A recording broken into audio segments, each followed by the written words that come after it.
So here I am, just on one of my little walks between the gym and my home, and I'm just thinking about stuff as I often do.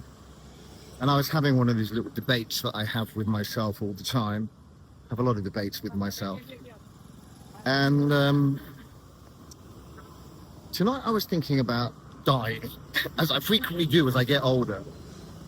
And the concept of there being some kind of afterlife, some kind of heaven, particularly.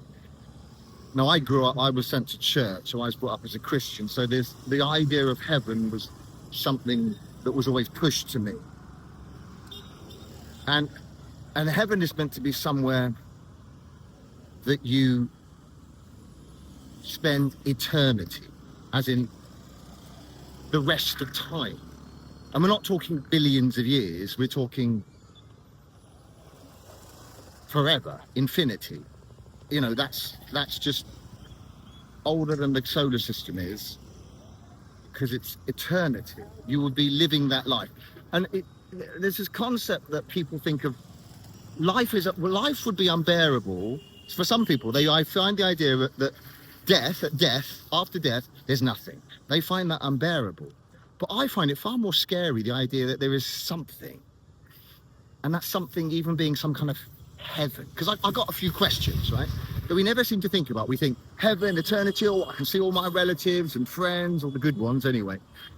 And then I think, what are you actually doing all day, every day, for the rest of eternity when you're in heaven? I mean, are you still continuing to worship the behind of the supernatural being that you used to believe, but now obviously you know is real because you're in heaven and he's proven himself to you and he's there?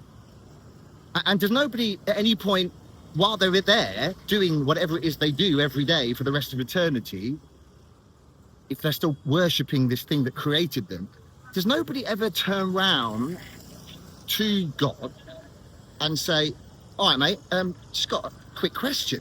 Because he's God, right? He should be all right with questions. He's not a bad person. He should be okay to be questioned.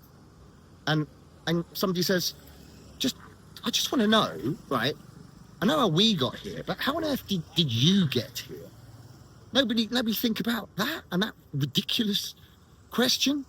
So, I don't know, to me that sounds like a terrible way to spend an eternity.